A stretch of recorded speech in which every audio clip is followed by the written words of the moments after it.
Ada sesuatu yang sunyi di balik gemerlap mega proyek di utara Tangerang, sebuah kota buatan yang digadang-gadang sebagai simbol kemajuan, namun menyimpan cerita getir di bawah permukaan.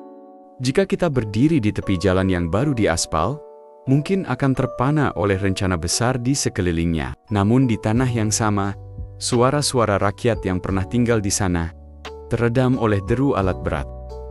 Pesisir yang pernah menjadi rumah bagi burung-burung migran dan nelayan sederhana, perlahan berubah wajah, digantikan oleh beton, besi, dan kaca.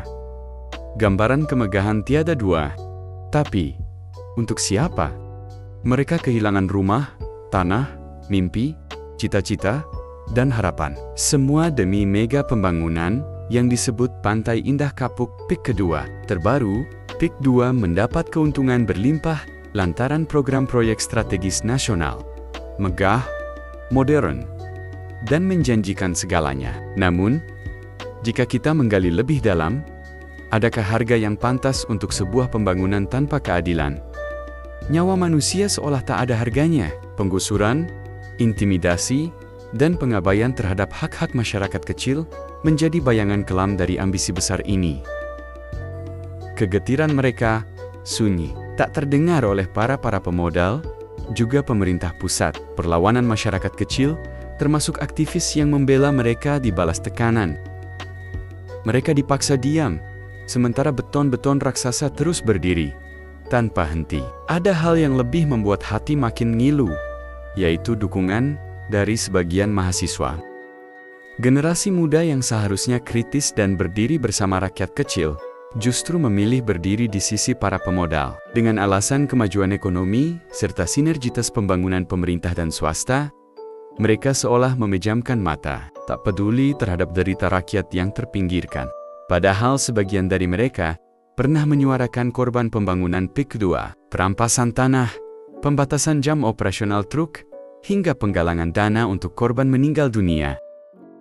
Namun, kepedulian itu seakan hilang begitu saja ketika mereka duduk di ruangan ber-AC bersama pejabat dan pemodal dengan dalih mendukung transparansi pembangunan. Narasinya sangat dangkal. Mereka lupa ada yang lebih tinggi dari segalanya, kemanusiaan.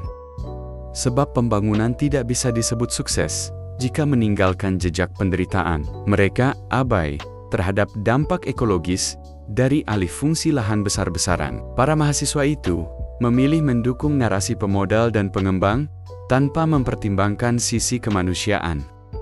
Sungguh ironi, generasi yang disebut agen perubahan ini justru mendukung status quo. Tapi, ini bukan akhir cerita. Masih ada para aktivis dan masyarakat sipil yang peduli. Kita bisa saling mengingatkan bahwa mendukung pembangunan tidak harus menutup mata terhadap penderitaan orang lain.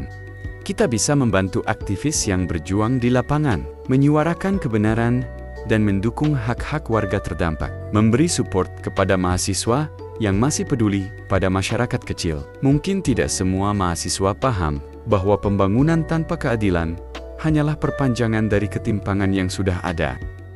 Dengan kata lain, menciptakan masyarakat miskin baru. Meskipun PSN PIK 2 dipromosikan sebagai proyek prestisius, dampaknya terhadap masyarakat kecil dan lingkungan tidak dapat diabaikan. Dukungan tanpa kritik dari sebagian mahasiswa menunjukkan kurangnya empati terhadap penderitaan warga terdampak.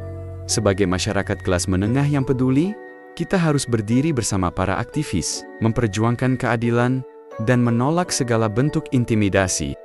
Apakah kita akan membiarkan ketidakadilan ini terus berlanjut? Mari berjuang bersama.